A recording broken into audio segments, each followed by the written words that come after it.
Hello guys, welcome back to our channel. Gagawa po tayo ng creamy beef and mushroom. Here's the ingredients we need. Of course, beef, onion, garlic, soy sauce and black pepper, cornstarch, Nestle cream, and mushroom. Also included the beef stock. Okay, let's start. Para po sa ating marinade, 1/2 kilo beef slice. Lagyan po natin siya ng 1/4 cup soy sauce,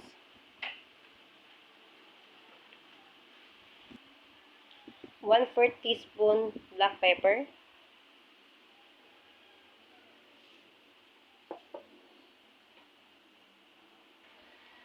haluin po natin siya hanggang sa ma-absorb po ng karne ang ating flavor.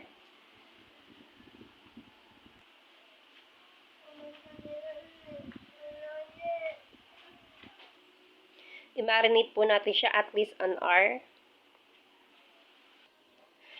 Nagpainit na po tayo ng kawali at mantika in medium heat. Ngayon po, ipa-fried na po natin yung ating minarinade na karne.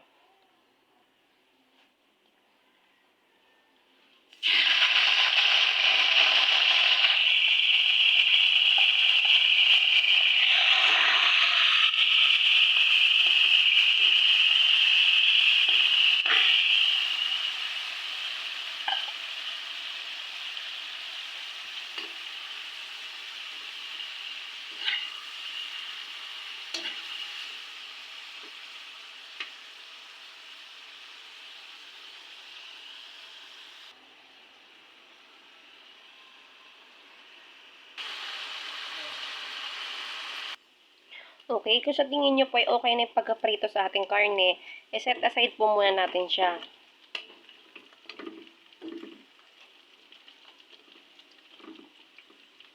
Yan. Tapos maglagay na po tayo ng ating garlic and onion.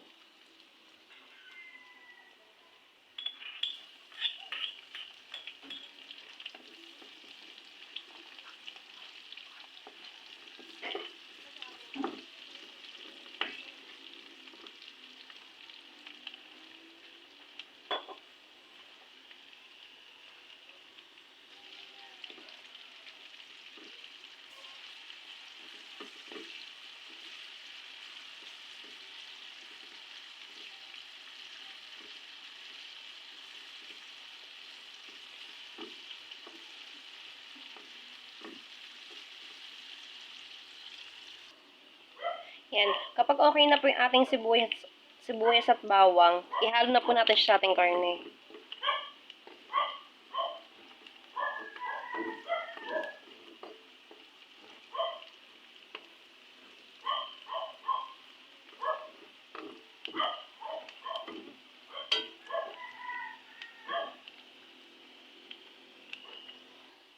Ilagay na po rin natin ang ating 1 1/2 beef stock.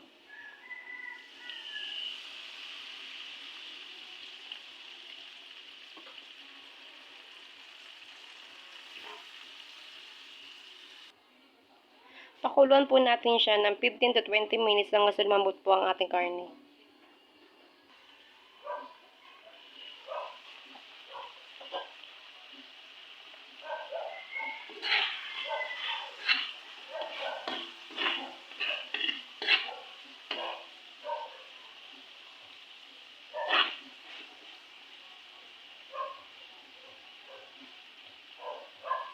Ilagay na po natin ating mushroom slice.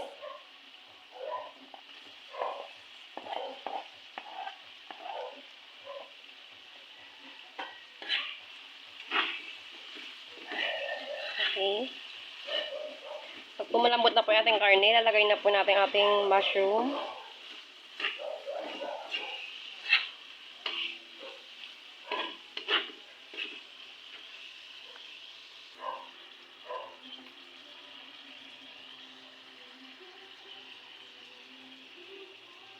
Okay, naglagay po tayo ng 1/2 cup water.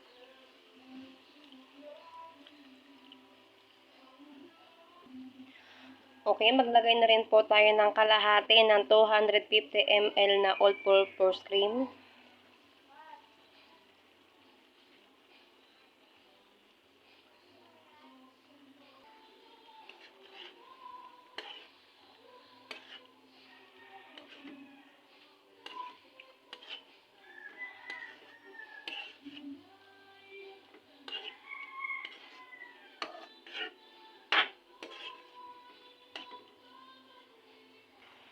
Then, takpan po natin siya ng 2 minutes.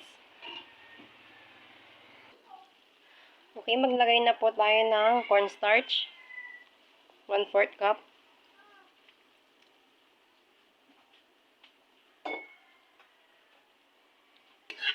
Haluin lang po natin siya hanggang po lumapot.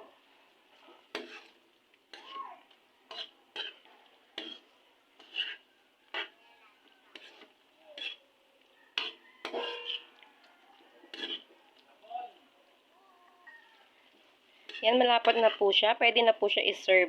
Ito na po yung ating creamy beef and mushroom.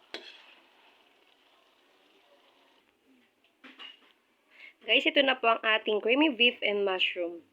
Enjoy and learn this video. Thank you for watching. Please like, share, and subscribe to our channel. Thank you guys.